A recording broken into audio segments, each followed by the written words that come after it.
Grand Rising, everybody. Natalie coming to you live. Spirit and coffee. Got my coffee here. So yum. So yeah, it's been a little while. I didn't get on here yesterday, but wanted to talk about today something about transpersonal psychology, which is sort of the space that I'll be learning in now moving forward. Good morning, LRD. So, looking at our spiritual experiences and what it means to us. So, there's tons of theories out there about how we move through life in our spiritual experience.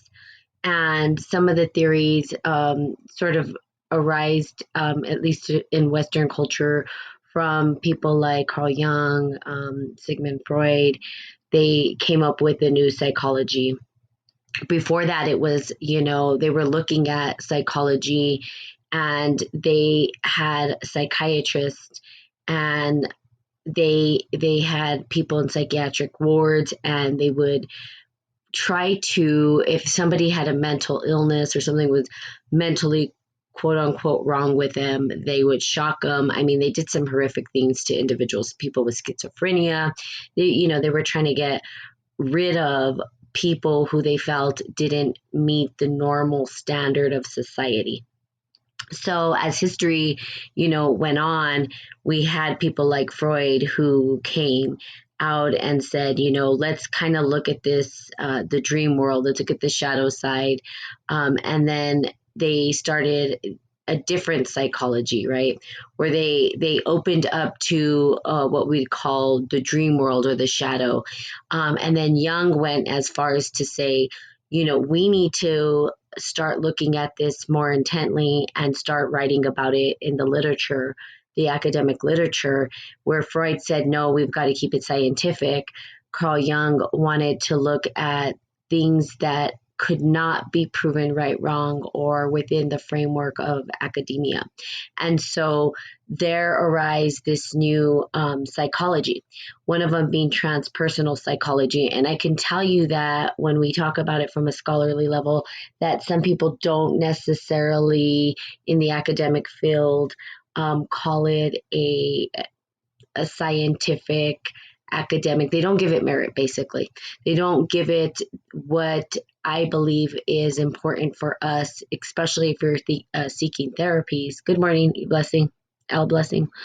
If you're seeking therapies in the world and you're looking for a psychologist or you're looking for some spiritual grounding, transpersonal psychology takes into account our spiritual experiences. Now, each individual has their own unique way of experiencing the divine. We don't all experience it the exact same way. So there are some models, and there are a couple of models that we've been working with that some of them I don't 100% agree with for myself, just based on my own perception. But again, I think most people in life sort of go through these states of transcendence where they tap into their higher essence and power, and they start to have this connection to God, to the divine. Well, we lose that. So one of them is a model by Washburn, and it's called dynamic ground. Dynamic ground is a process that he looked at, and it was an extension of Carl Jung's sort of works. So if you don't know what Carl Jung did, which I didn't until recently, I never really followed any particular person, especially people in the Western world, because I feel like we're sort of going back to the Eastern ideas and ideologies and looking at that and saying, oh, we totally missed that, right? We went so far left brain. We went so scientific with our spiritual experiences that what ended up happening is a total distortion, and it's just half the picture. So we're not really looking at what's happening spiritually inside of us and talking about that. right? The sciences. And so when people don't fit into this mold, they tend to go to a loony house, right? So it's like, oh, you did what? You heard, these spirits talking to you. If, think about the Bible and all these stories. If you go back, Moses, he said, I went to Mount Sinai or whatever it is, and there was a bush and the bush talked to me. I mean, if you said that today, people would probably, I think they're opening up to it, but in the Western world, it might be like, are you okay? What were you on? What kind of drugs were you taking, right? They wouldn't be so acceptable today to have those type of conversations, but it's starting to open up. Why? Because we have these transpersonal psychology, and in the School of Psychology, we're starting to honor those spiritual, transcendental things that we tap into as we become an adult. So dynamic ground is a model or theory that says that, good morning, that when we sort of are born, right, when we are this tiny little baby, that we are connected into divine source and to dynamic ground. This is a place where there's no duality, right? If you think of a baby, you can't really say that they understand that they have a separate self and that they're separate and that there's an extension of themselves, or they don't even recognize that, right? And so what he's saying is that as we start to get older, and this is Freudian as well, that we start to develop something called the id and the ego and the superego, and that we need that separation to develop an ego, so that we can then start to see ourselves as separate from the world. And that's what gives rise to consciousness. We're going to say, well, consciousness arises as we start to see that we are, and we see, right? This is through our senses and our eyes, that we are somehow autonomous, right? That we somehow are separate from. Well, that's what it's saying, that eventually in life we grow this ego, and it's not until a midlife crisis, this is his theory, I don't 100% agree with it, but that we get to a certain point and then we have something called a midlife crisis. And that midlife crisis then becomes what we call, or some call, the dark night of the soul. And so this dark night of the soul is a space where the ego has to surrender, or surrenders, and then has a transcendence of, that connection to the wholeness of God or the divine or universe or whatever you call it, right? But that experience, our spiritual experiences that we have, and that it takes all that time to get there. Now, I think that most society plays out this way. I don't think all of society plays out this way. There's also other quote unquote theories that talk about the fact that we bridge duality, and that bridging of duality gives us the opportunity to experience transcendence. So there would be points where we experience the divine when we collapse that duality. And the duality being, there's different dualities, right? It could be the sacred feminine, sacred masculine, where we see it as separate.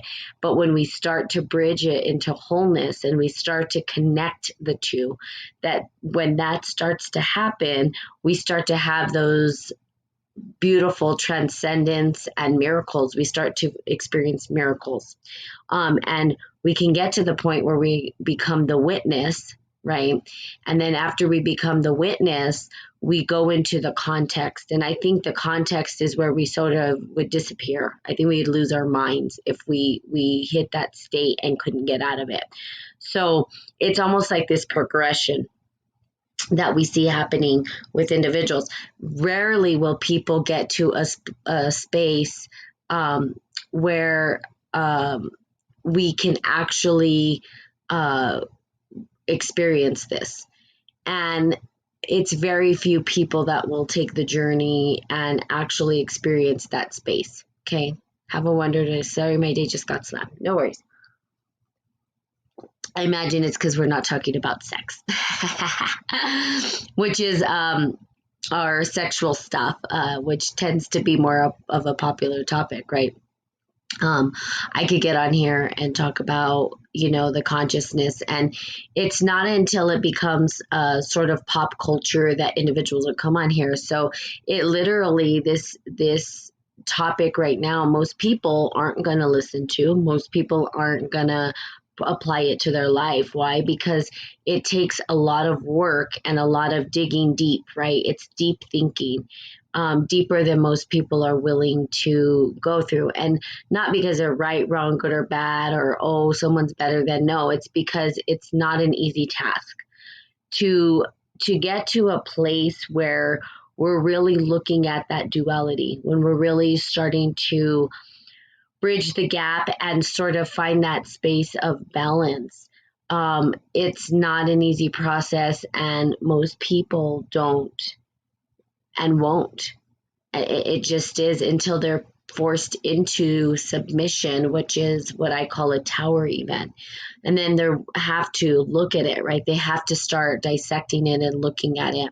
So to get to the space of transcendence and get to these spaces where we have these really magical and miracles show up in our life it takes some work, and it takes us digging deeper into this, to the consciousness, the unconscious, and really trying to work with that space that's void. But most people won't, again. And that's why I say it's not easy, because I can talk from a pop culture. And in pop culture, I can say, well, let's just keep it surface level. Well, guess what? Everybody's keeping it surface. I'm not going to. That's not my purpose. That's not my function. That's not why I'm here. I would say, if we looked at it, what would be the teacher of teachers, because people that tend to seek out this information have done a ton of work to get to this place. People don't just arrive at this place overnight. They could, I mean, if they had, but that would be that they've gone through some really, really dark moments in their life where they've hit rock bottom, and there's this sort of bridge between that and the awakening or their transcendence, right? Now, we don't stay in that space. That's the thing. People think that we're going to come to this place of enlightenment and stay there. That's not how it works. We've got to come back down to earth. We've got to come back and ground ourselves, because we are here, and we're here to be messengers. We're here to give our gifts to the world. We're here to remember that we're worthy and open up our consciousness and say, look, I'm here and here's my gifts. You could stay in these spaces, but really, what are you doing? You can lose your mind. Literally could lose your mind. There are people who lose their mind when they get into these states. I almost lost my mind, in fact, right? Because, good morning, those on Podbean. So I've almost lost my mind. I've reached a state of the witness or the observer, or being the context of what I see in my world. And let me tell you what, when the ego kicked in, there was tons of fear that showed up. The fear showed up because the ego was fighting, right? The ego is not permanent. The ego is not permanent, and its death, when we think about the death of the ego, it starts to get, it's afraid. The fear arises. That's part of the fear that we sort of arises in it within us. Think about it. Like, people are afraid of heights. Why are they afraid of heights? Well, the ego wants to survive, right? The ego's I'm not ready to go. I'm not ready to go. And so what ends up happening, right? It's like you look down and you're like, holy crap, if I fall, I'm done. I'm gone. There's something inside our stomach, right? Our stomach's like another brain, where things start to turn up in our stomach. We're like, holy crap, I'm not, there's no way. Some people won't do it, right? There's going to be people that never jump out of a plane. Well, I can tell you it's fun. I've done it, but some people won't, right? We won't face our fears, because what'll happen? We might die. So the ego, when it's faced with death, there's fear. But the soul, the internal soul that we have, is not, because it's everlasting. It's immortal. And this is what they understood throughout history, is that our soul is immortal, that there isn't this death, that the death is really the death of the ego that arises in us as we grow up and we start to crystallize, right? Or we start to bring together these personalities that we believe we are. When we start to unwind that and we start to recognize those personalities or archetypes, if you want to call them, that we embody, and we recognize that it's just energy moving through us, right? Then maybe we'll say, oh, well, those energies have been here for ages. Those energies inside of you that are drawn up have a myth behind them. There's myth behind them, ancient myth. So when you think about personality, it's called a constellated energy that happens within you, and it shows up as an archetype. So some archetypes that I hold, or energies that I hold naturally, are Venus or Aphrodite, right? And I've been kind of going into her archetype in some ways about like sexuality, sexual alchemy. What does that mean? Which people tend to love that topic, of course. They'll stay on the podcast for that one. They're like, let's talk about sex, right? Let's talk about sex, baby, right? People love to talk about sex and relationships. That's because it's such a primal thing, right? It's at the base of who we are. And then, there's this sort of Buddha inside of me as well, where I'm looking to seeking truth, seeking my internal truth, my authentic truth.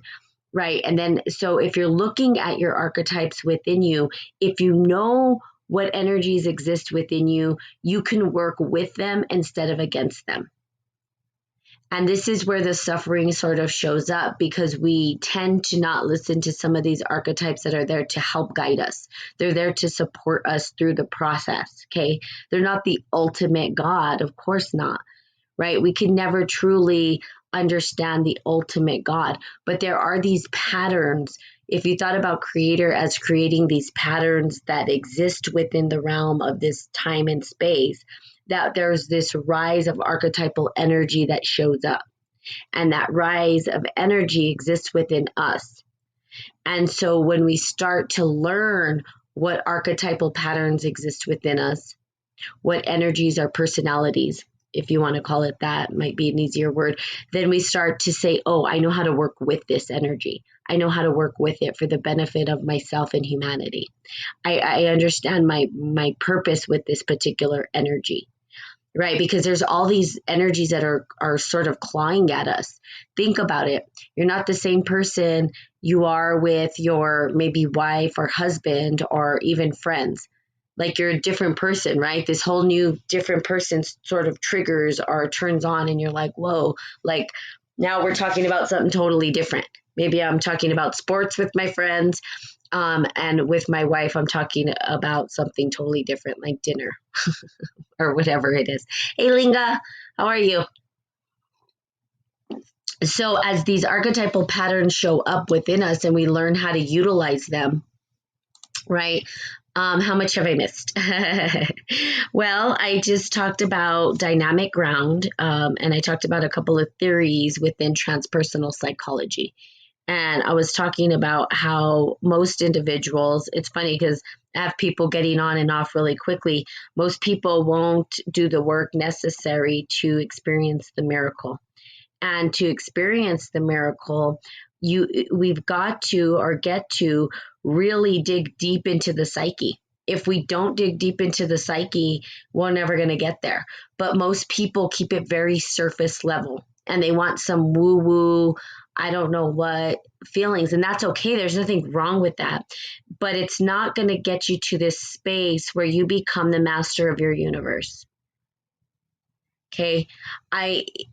To become the master of your universe, you have to understand so many things, and you have to work with so many energies, right? Because once you learn how to utilize these archetypal energies, once you understand yourself enough and you know what energies are talking to you, you can then utilize those energies for the benefit of yourself and humanity.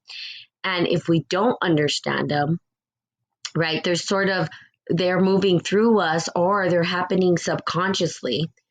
And these patterns are showing up. We don't even know how we're ending up in situations. So in other words, we become the master of our universe. And literally, people will not stay on. Okay.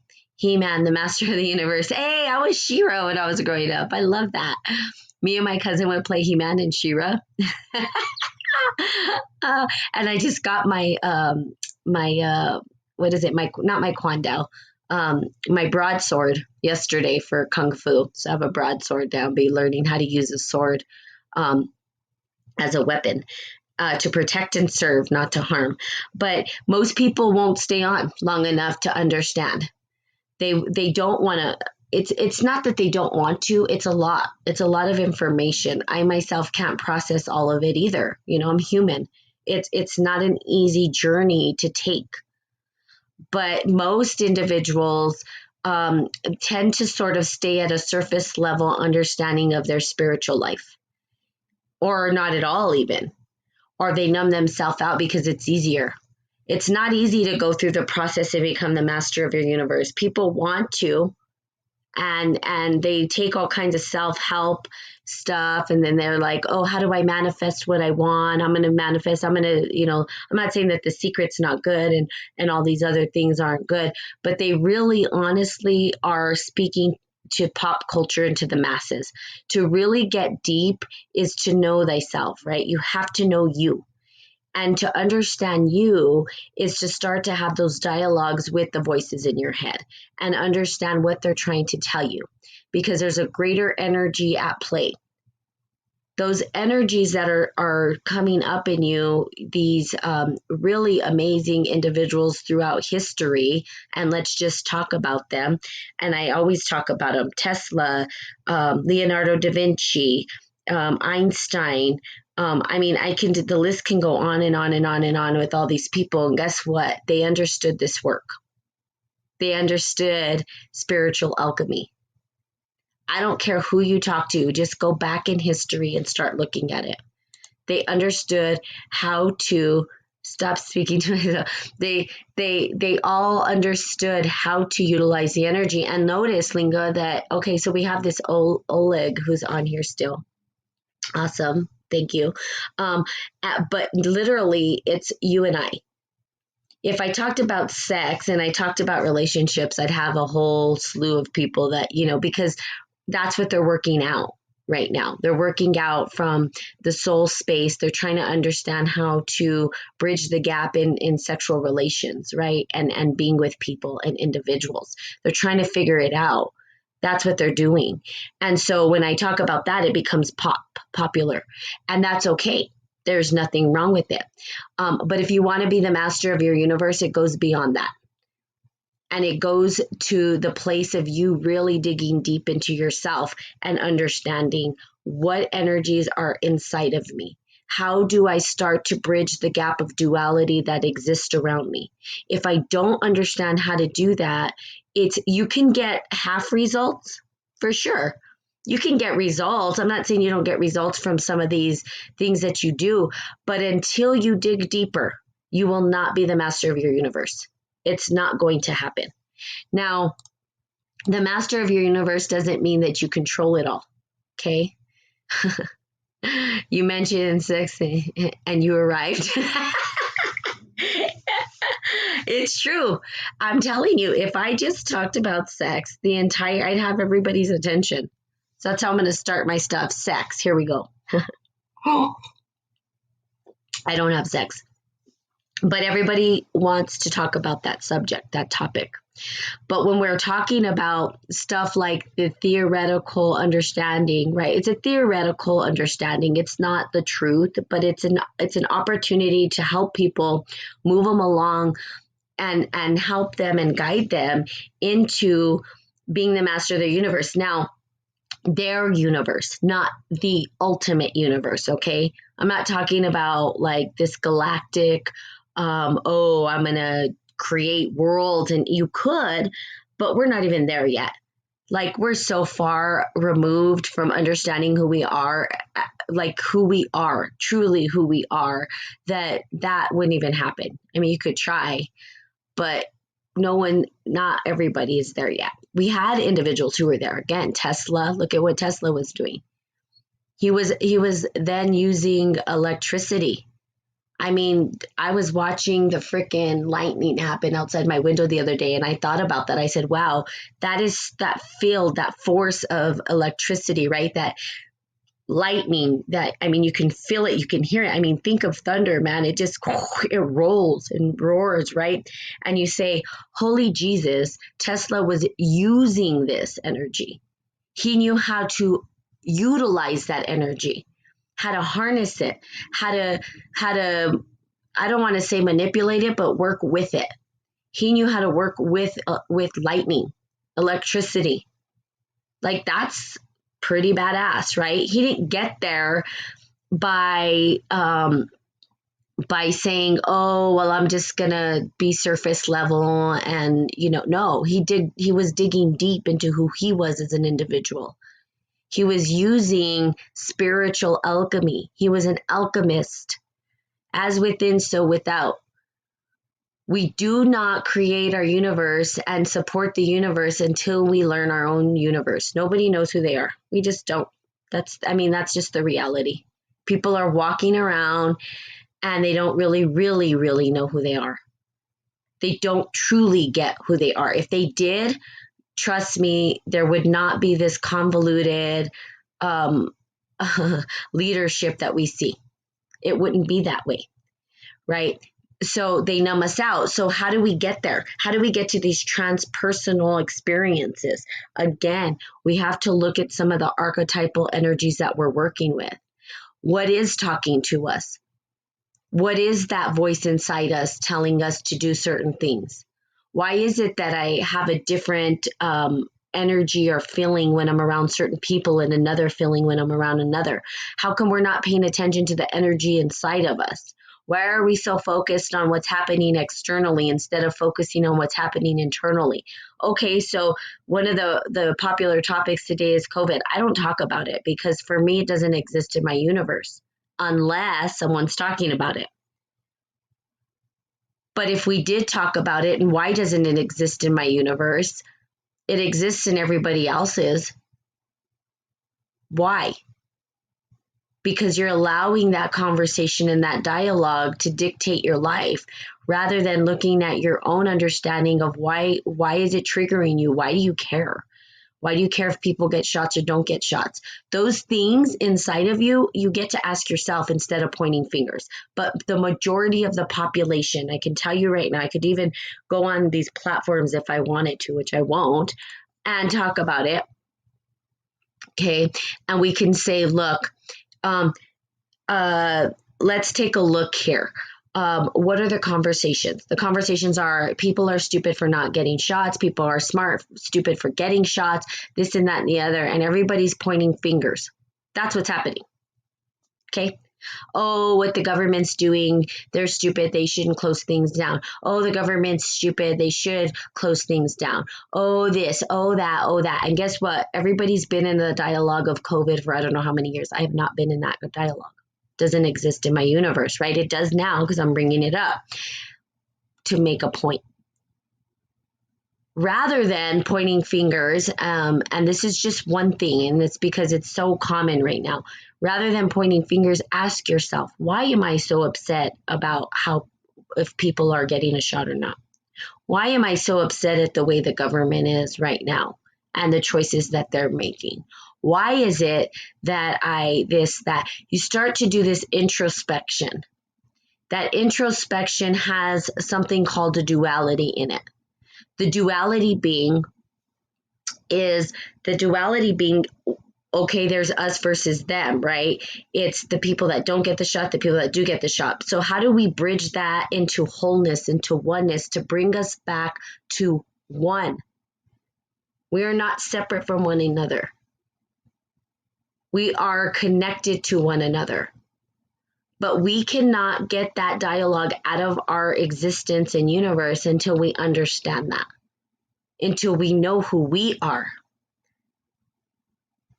But most people want to stay in that dialogue, and that is okay. There is nothing there. I'm not saying anybody's wrong for this. They can totally be in that dialogue, whatever floats your boat.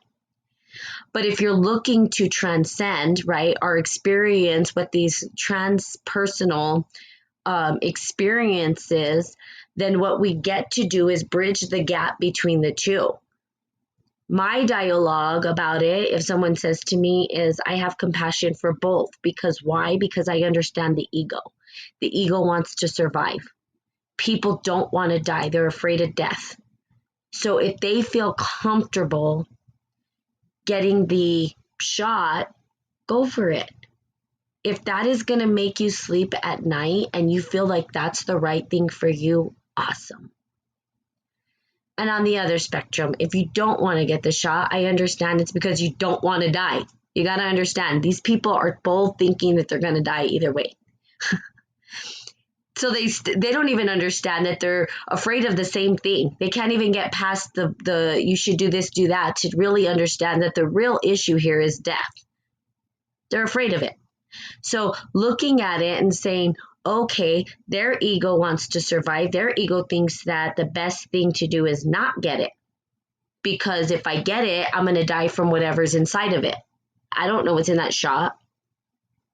They're saying, I feel more confident that I'm going to survive if I don't get it than to die from COVID, right? This is their mindset. So really, we have two people afraid that they're going to die either way, and they'd rather survive because the ego wants to survive and live. Well, we're talking about the same thing. It's just different angles and perceptions. So how do we bridge the duality of that perception? We recognize that it's the ego at play. That makes us take personal responsibility for how we show up. Because if we can say, well, I don't want to die either, I'm not ready, and I can understand that they don't want to die, then we come to what we call compassion, which is the suffering of the idea of death, right? And we can say, oh, you know what? I don't want to die. They don't want to die. I have compassion. So whatever each individual chooses, they're choosing what they feel is best for their survival. Then we can move on from the conversation. Then we could start to focus on other things. Instead of focusing on what popular culture wants us to. Again, people would rather exit conversations like this to go listen to what popular culture is leading you through. They're programming you. They're programming you to what? To not focus on yourself. They're not saying focus on yourself. They're saying, look over here. I have a carrot. Just watch the carrot here. And that stops you from the transcendence.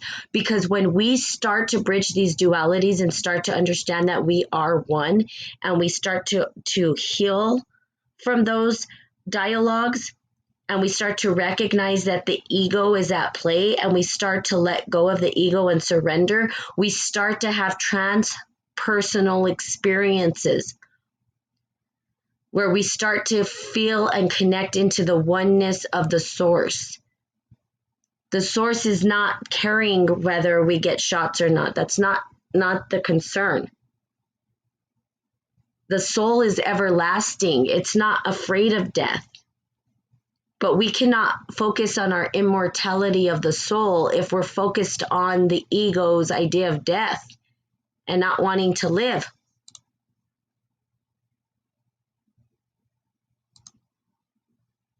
Okay? I'm not afraid of death, period. Divide and conquer. Yeah, it's divide and conquer. Thanks, Linga. It is that. And that's one of the things that they've recognized. If you divide and conquer, you get people thinking that they're separate. So bringing ourselves back to oneness is not an easy thing to do.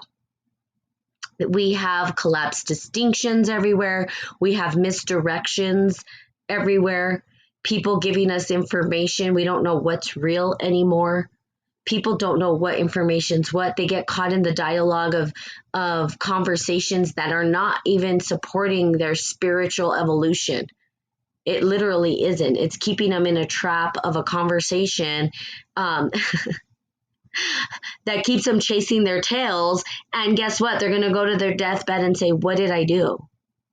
Why did I spend my entire life talking about this particular topic and it didn't support me in really allowing my soul to truly blossom the way it should?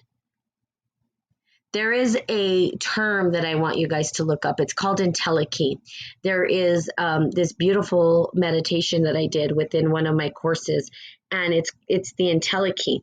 And entelechy is, I think Plato coined the term entelechy. I think it was Plato or Aristotle. Oh, I don't remember. It was one of them.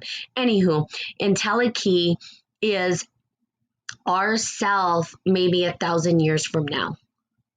If we had 1,000 years to evolve as this stellar being, and in another way to say it, it's the potential, the life force that we have within us. We don't even understand how powerful we are. We don't understand the true potential of our life force. We don't, because we're so misdirected. No one's teaching us how to truly blossom into the lotus that we are. They give us half truths. They give us misdirection. Anything in pop culture that I don't really pay attention to pop culture, because I'll tell you what, the esoterics is where it's at. That's where you're going to find the true work that gets to be applied to your life in order to transcend, in order to manifest, in order to be the master of your universe. It's hidden. You think they want people to find it? No.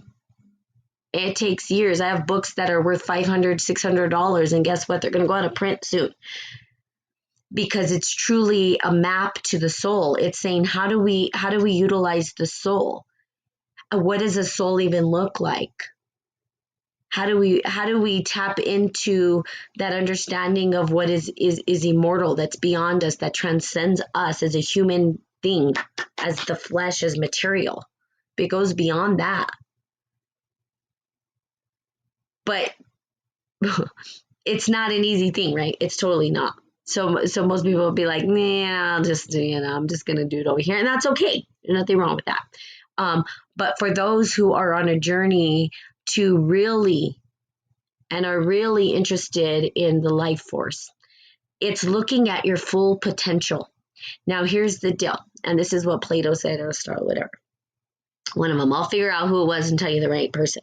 It's called entelechy. So if you're looking it up on Google right now, you guys can tell me who it was. Okay. Entelechy. So if we looked at Elan Vital is the life force. It is the potentiality of a seed. So think about a seed like an acorn. An acorn has the potential to be a tree. Will it become a tree? I don't know. The seed, if you took mustard seeds, were very popular in Christianity, right? When we talk about Jesus, he talks about the mustard seed. Tiny seed becomes this big old thing, right? But it's that life force within the seed that has the potential to blossom into this magnificent thing.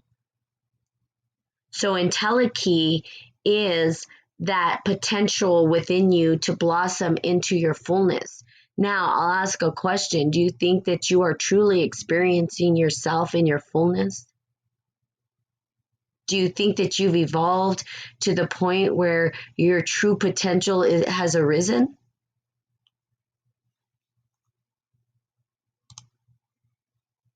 Entelechy. Yeah. Do you believe in reincarnation? Let me call. Yeah, call. You have triggered a word for me with the mustard seed, the Arabic word for named. Yeah, you could totally call in, Linga. You're always welcome to call into my podcast. Reincarnation, yes, I do. I kind of, it's not, I don't know if I believe, yes, I believe in it. I have the idea of what it might entail and why reincarnation might happen. I don't think reincarnation's like, oh, you're a bad person. I think that that our souls have this opportunity to sort of, in a body, in the flesh, to do these things on this planet in this time and space. And I think that if we don't truly understand what that is, that will sort of get recycled back into remember, to open up, to re-engage. But, I don't know. Can I prove it? No, I can't prove it. But I think that that's definitely a possibility. I think that some people need to come and work things out. But if we're all connected to the one, could reincarnation truly exist? And there's probably arguments for that, right? Because we can go deeper into both sides and try to understand. But do we truly know? I don't truly know. I can tell you that from my own personal experience, I've never been to this planet and I ain't never coming back. Those are two things I know for sure for myself. I started laughing because I was, writing this paper. It's my soul's autobiography. How do you like that? Spiritual autobiography, I mean. And I was talking to my professor and I started laughing. I said, I don't like this dynamic ground theory because I don't believe it. It's not my experience. It's not how I experienced life. I said, I think it's flipped backwards. I came into this world trying to understand how to be human rather than how to try to be soul. It's totally opposite. I mean, I'm totally flipped around and I'm trying to understand humans. I'll be honest with you. And this is really true. My sister's funny because my sister knows me better than anybody.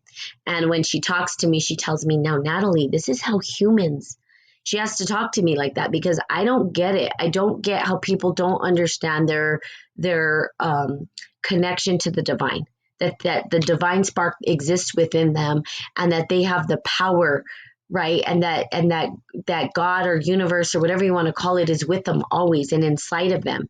And they are an extension of that. But most people, I guess, don't get it. Like, I'm just trying to figure out how to be human. Okay. No wonder you were crying when you came out. Yeah. I don't understand humans either. And so I'm trying to learn how to be human so that I can teach humans.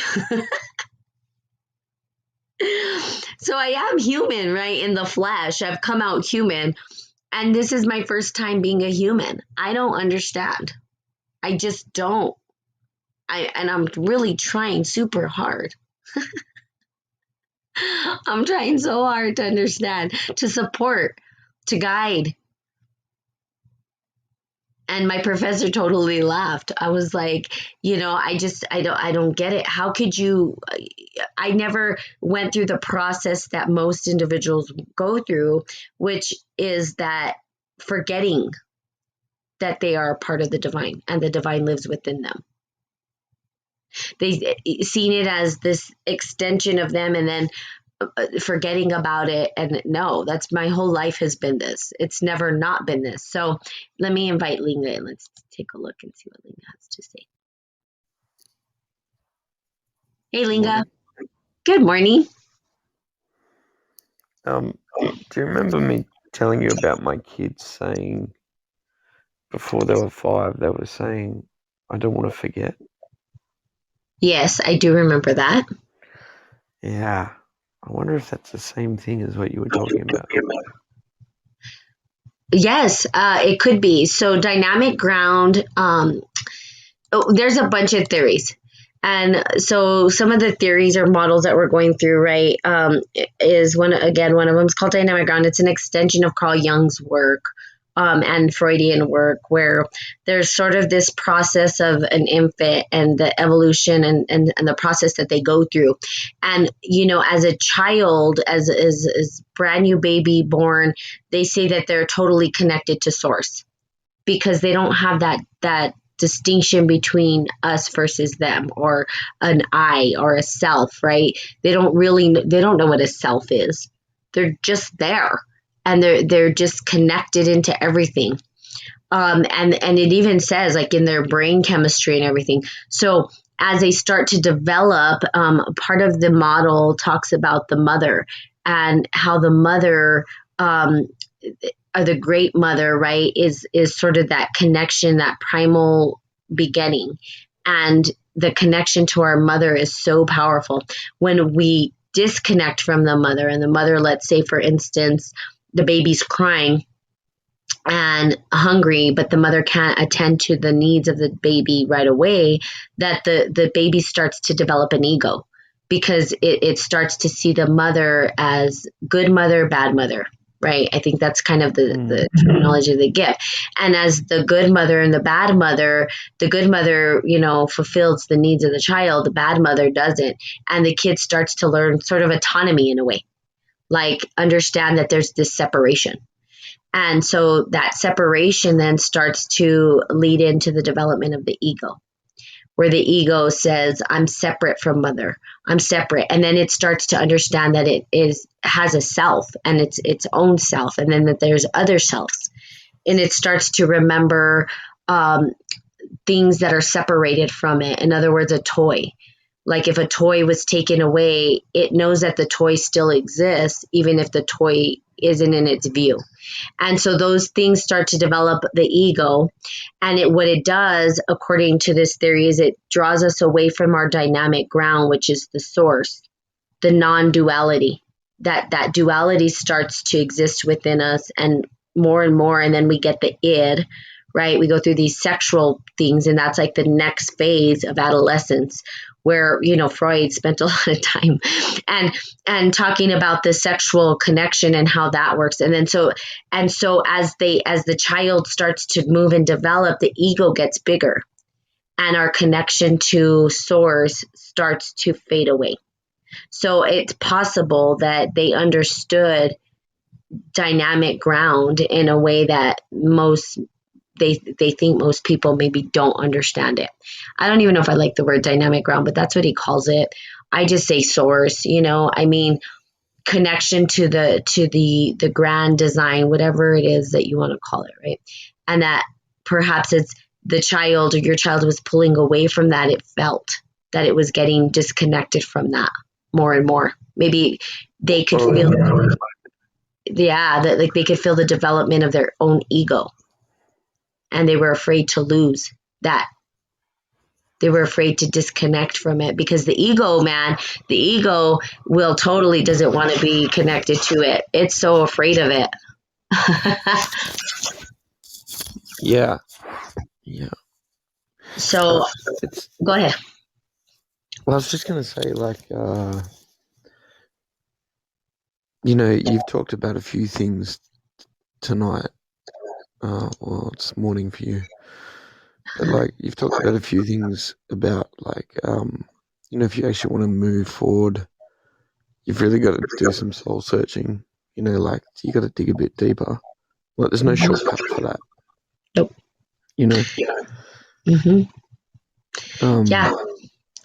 And that thing about the mustard seed, I think I told you that story about my wife getting the word Kirka given to her, which means a cloak. Okay.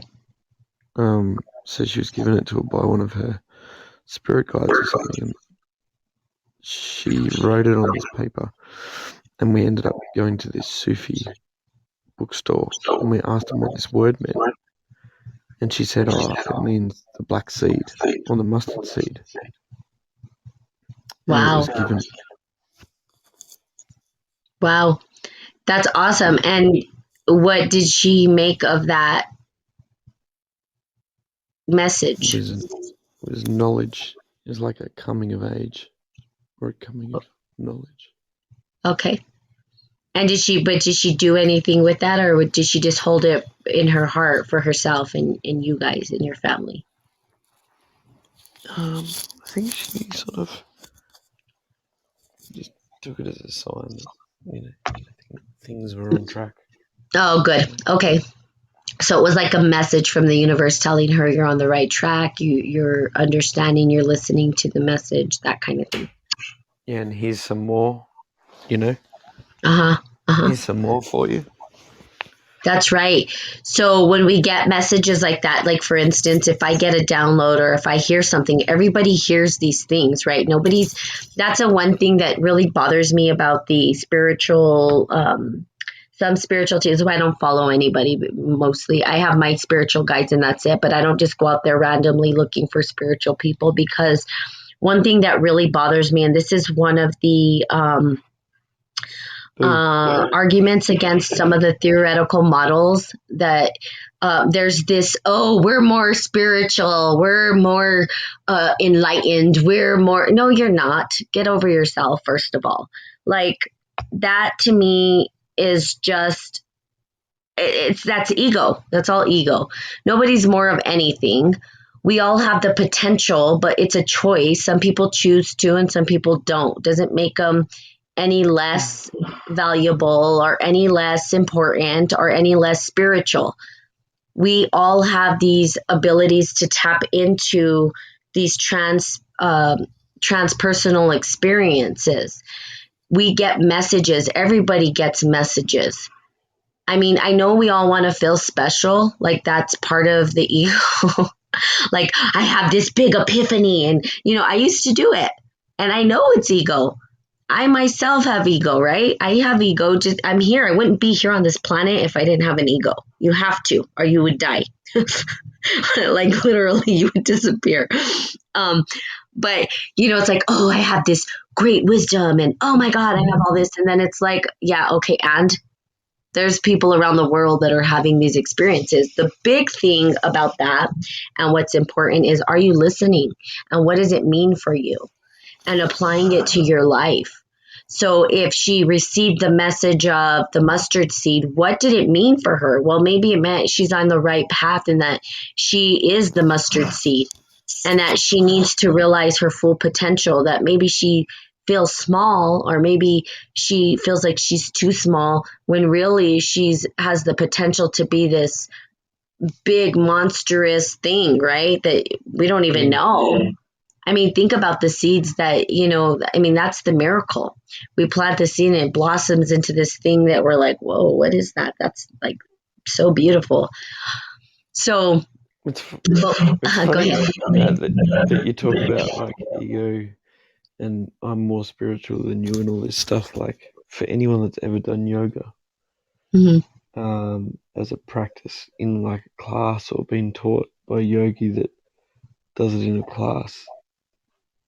Like I've had some teachers, I've had probably I don't know 7 or 8 yoga teachers, and some of them they're full of shit, and you can tell. You know, like they're all dolled up, or there's like I can do this, and some of Uh-huh. them are just the most like. I went to this one. I was involved in a job away from home, and I went up and I just dropped in on this yoga class, and there was this 80-year-old lady, and she was teaching yoga to a room full of people, and there was just absolutely no ego about it. Like That's so it, awesome. That's it what I'm was so talking good. about. It's beautiful, right? It's Yeah, beautiful. And even, okay, so even the ones that are getting dolled up again, they're doing them, right? It's like, it's okay. You, yeah, and do whatever you yeah, want. Yeah, yeah, but then the fullest shit part comes when it's like, I'm more enlightened than you are, or I'm more, yeah. you're not more of anything. Like, no, like, you don't get to, I don't get to, that's funny. I can just see me on my spirit on this podcast, like, I'm more spiritual than you guys. Okay. So listen to what I'm saying. I tell people, don't listen to me, go do your own damn searching. Like, you No, it's can legit listen to though. me. I'll guide you, I'll support you, and I want every person, I'll say, I've said this since the beginning, I want every person to recognize the true potential inside, to realize that they are powerful and to tap into that. I can't It's tell people what that is for them. Go ahead, Linga. no, no, no, no. You're right. You like, but it's the intimidation. Like people are intimidated by it because, to be honest, Nat, like I know you, and I know that what you're doing is pure. Like it doesn't come from any other place. But for a lot of people,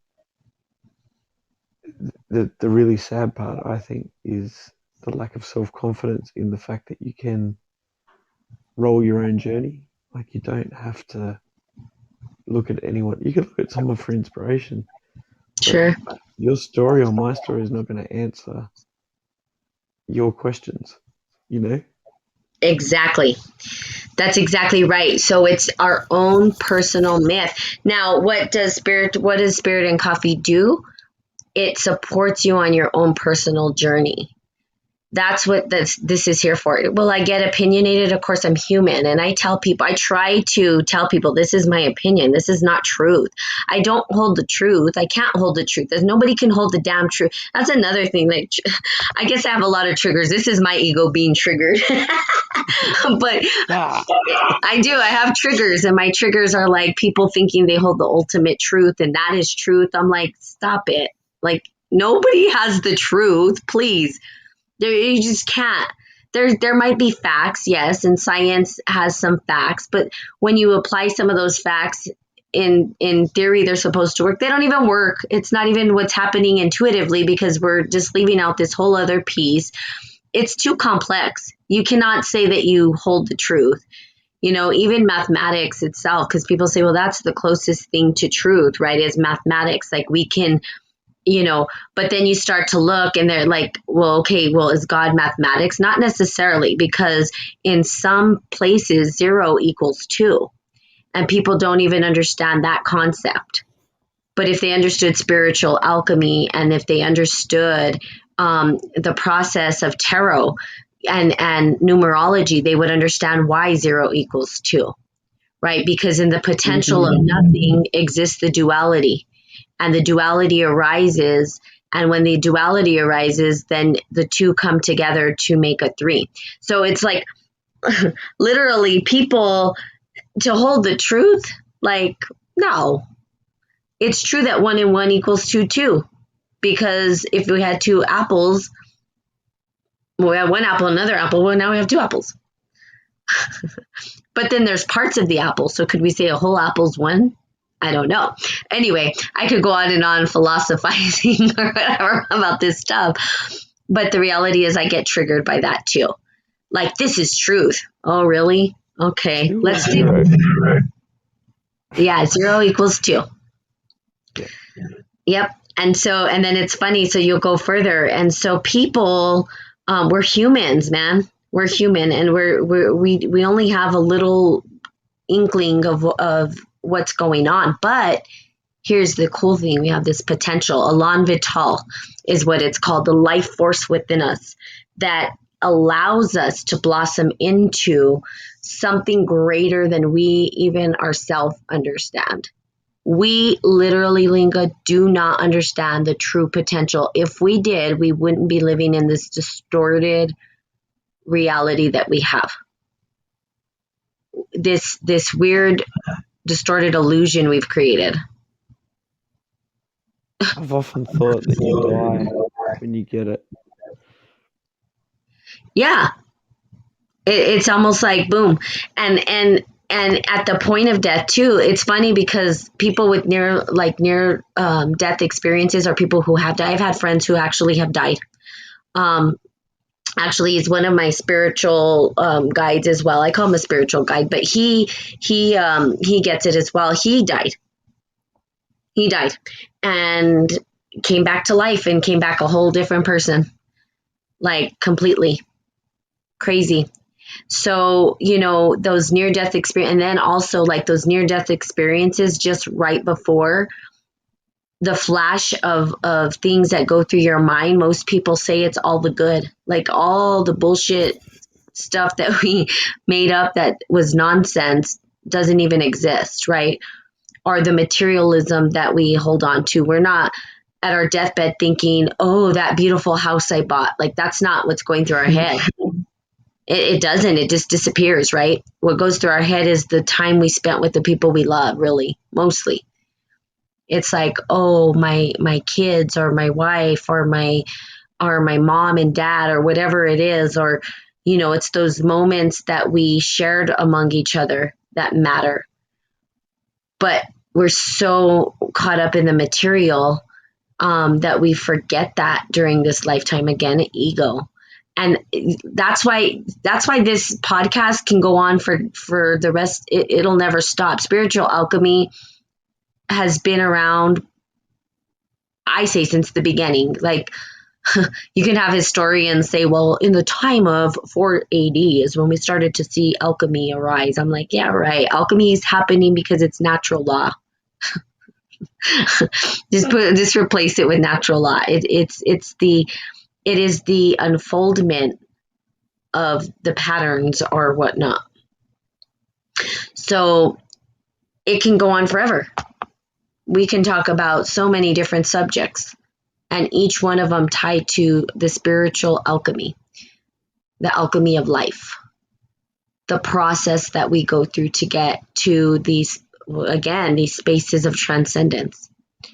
So your wife, going back to your wife, had what we call a transpersonal experience,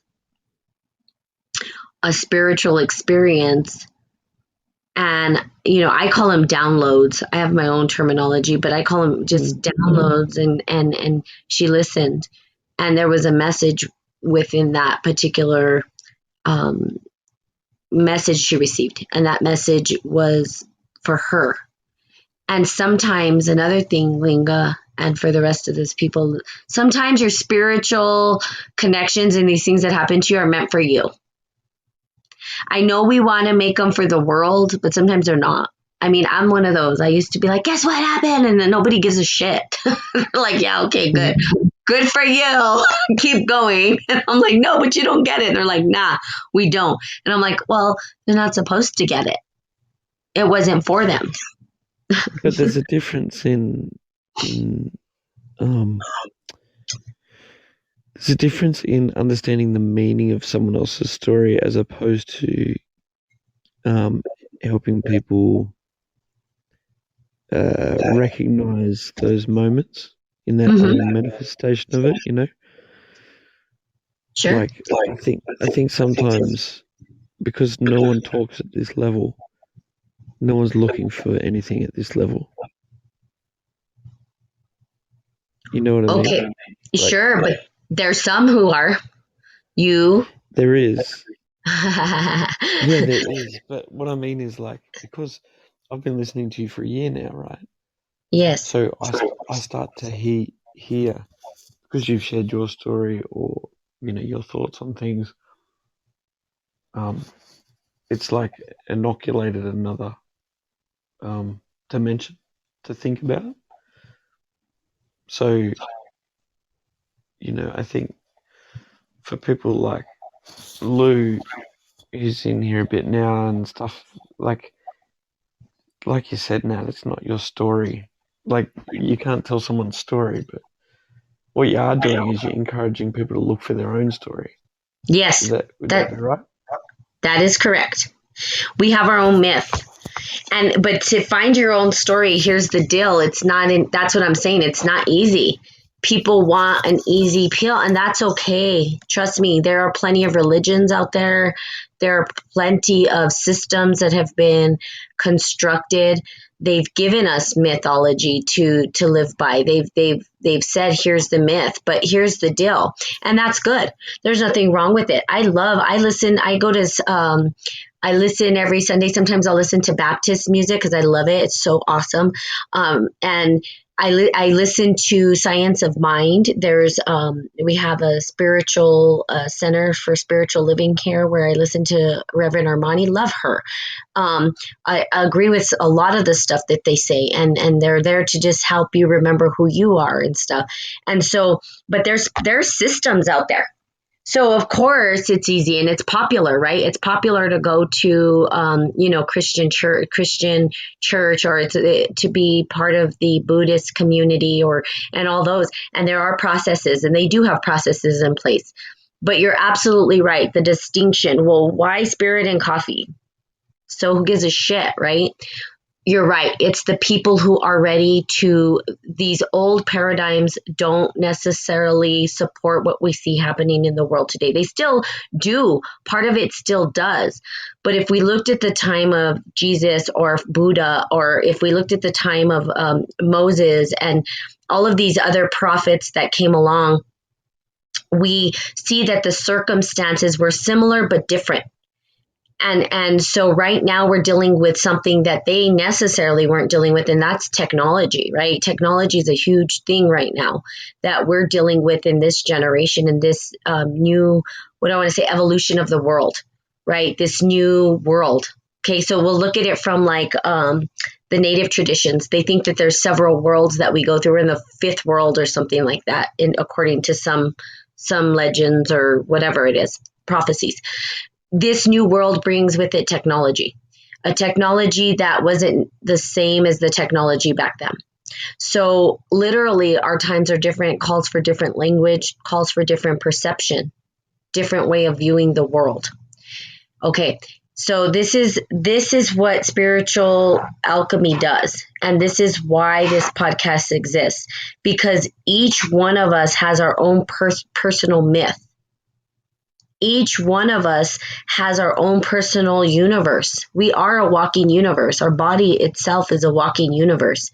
We have our own story and journey and path. We have our own process for transcendence. I don't have your process, but I can help you figure out what that is.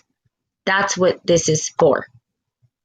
And it is hard, and there is going to be a very small few individuals because they already have a process in place for them.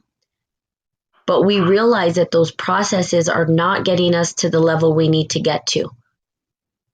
It's still beautiful. We still talk about some of these religious. I still talk about Jesus Christ because there are teachings in there that are never going to go away. They're always going to be. But then how do we then take those and apply it to what we see today? Well, we've got to start waking up and remembering who we are. We cannot heal unless we do that. That's part of this. This is our own personal internal healing. Not easy, because the biggest part of that, Linga, is taking personal responsibility for all of the shit that shows up. We have to be responsible for it. We have to learn how to be responsible for the suffering that we inflict upon ourselves and how we self-sabotage. When we start to take that back and we start to work with it and gain our power back, we can start to support ourselves into this. So you're right. There'll be like 2 people maybe on here. It's like teacher of teachers, right? Because I'm teaching people how to teach themselves. I'm giving you back the power. I'm not giving it to you. I'm reminding you, I should say, that you have the power. It's yours to reclaim, but most people don't want to. They just want to. The technology, we're fighting against technology at this point. Technology puts us in front of the TV 24/7.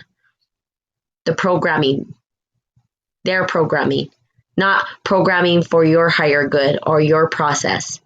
So notice that most individuals will be like, oh, you just need to go do meditation and you'll be fine. You need to do this. Go do that. Okay. A psychologist will say, well, you just need to do this, and you're going to be fine. No, what I'm saying is, go try on different practices and find the one that works for you. I don't know what's going to work for you. I can't tell you that. I know it works for me. And it might work for you, but it might not. You might be like, that damn meditation, that don't work. It's not working for me. Yoga doesn't work for me. I love yoga, but let me tell you what I love. I love Kung Fu. That works for me. And guess what? Meditation and yoga is a part of Kung Fu. They were monks, but they were warrior monks. I want to be picking up weapons. I don't want to be sitting there just stretching all day. We do that too, but I'm a warrior. I'm an active person. I want to move. It's funny because people, based on what I talk about, this spiritual stuff, everybody's like, man, you should be a yoga instructor. I'm like, what? You don't know me then. I'm not a yoga instructor. Oh, I want to go punch the bag and box. That's what I want to do. which, by the way, I just got a broadsword. I'm excited to go swing that thing around. Funny. Okay. Anything else, Linga? Why haven't you had a prophet? Why haven't we had a prophet since Jesus? Oh, we've had prophets. No one's listening. You know that Jesus wasn't popular until after he was dead. I hate to say it, and I don't mean to laugh, but it's true. It's not like Jesus was this prophet that was so popular back in his day. People are getting killed for speaking out right now. But guess what? 500 years from now, they're going to be prophets. Take care. People aren't listening. That's the problem. You got to listen up. No one's listening up. You know, if I literally had, let's just say me, there's tons of people like me right now. They call it the 44,000 ascended masters that are showing up, right? So there's people all over the place that are trying to teach people. And the people are resistant. They're clawing to hold on to the old paradigm. They don't want to transcend or move forward. Oh, Linga, you ended the call. Okay. So, I don't know if you're going to come back on, Linga, but you're welcome to. Anywho, and I probably should be actually wrapping this up, but totally awesome conversations that, Jesus, right? He got in trouble for speaking. We're at a time right now where that's happening. I got to fly. Oh, awesome. Okay. That's awesome. I would love for you to snore on my podcast. I don't care. I'm just kidding. Linga, you're always welcome. I love you. You're like brother, right? My subconscious was listening. That's funny. So when we looked at Jesus and he spoke out, he wasn't popular. He didn't become popularized until after his death, right? That's when everything was like, what did we do? They were say, kill him at the stake, kill him at the stake. And he didn't give a shit. He still talked. So we're at the point where people are speaking up again. People are, but who's listening? He had only 12 people following him, right? He had disciples. He had 12 people listening. And those 12 people, one of them betrayed him and all this stuff. But, it's not like Jesus Christ was this massive popular person. People wanted him dead. And in fact, they wanted him dead so much they killed him. And then after they were like, oh man, what was he telling us? That God lives within us. The same thing we're telling people today. But we get to these points where we start to, and let's just say that this grew. Let's say, for instance, this podcast grew, and I had tons and tons of people, and I was teaching them how to tap into their own personal power. And some of these individuals had really, really, let's just say, engineering skills, or let's say they had, they understood, chemistry really well, and they tapped into their spiritual alchemy and they connected the two. Guess what? They're not going to be happy, because you guys are going to start to create things right in life that is going to scare them. Technologies that are going to scare what the government says. They'll shut you down. That's what happened. When you bridge spiritual alchemy with your gifts, you end up with Tesla. You end up with Einstein. You end up with these individuals who do things that get attention by the governments. Okay. And then when that attention by the governments comes in, they tend to kill those people because they don't want you to wake up. So I hope that makes sense. Okay. Hey, Slow Life. And obviously something that needs to be talked about a little bit more and a little bit deeper. But yes, thanks, Linga, for coming on. You're always welcome, because Linga gets it. He gets what Spirit and Coffee is doing. He understands what spiritual alchemy is and what this podcast is about. It is about you reclaiming your power. I don't know what that is for you. I cannot tell you. You have to take personal responsibility for that. Most people will tell you, here's a process, this is what you need to do, you're going to transcend. I'm not saying that, and I'm never going to say that because I don't know. I could give you processes, I could walk you through processes, I could give you my process. It may not work for you, but guess what? You have something inside of you that tells you, I know how to do this. You were born knowing how to do this. You just have to wake up and do it. Wake up and do it. What is your question, Slow Life? I think I'm a little bit late to to an appointment, to be honest with you. I probably should get going. But Slow Life, if you have a question, you can email me and I can talk about it in tomorrow in the podcast, because I'm already 7 minutes late to my appointment. You're probably going to be wondering where I'm at because I'm over here totally wanting to serious question. Yes, email me, Slow Life, to spiritandbrew@gmail.com, spiritandbrew@gmail.com, and I promise you tomorrow I will go over your question. Okay. I really have to go. Otherwise I would stay on. I need to get off and even tell her that I'm running late because I was on my podcast a little longer than I should be. Like, this is already an hour and 15 minutes. I usually go 30 minutes. But yes, please, Slow Life, email me and I promise you I will get to your question tomorrow. I really do. Okay. I have a social platform, Spirit and Coffee. So you can go on Facebook. You see my big face if you want to see my big old face at Spirit and Coffee One on Facebook. My website is Spirit. You can find me on Instagram, but you could find me on my website, spiritandcoffee.com. Spirit and Coffee.com. And all my information is on spiritandcoffee.com. Okay. Love you guys so much. Thank you for being a part of this. Have the most fantastical day. I love you so much, and I will see you soon. Bye-bye.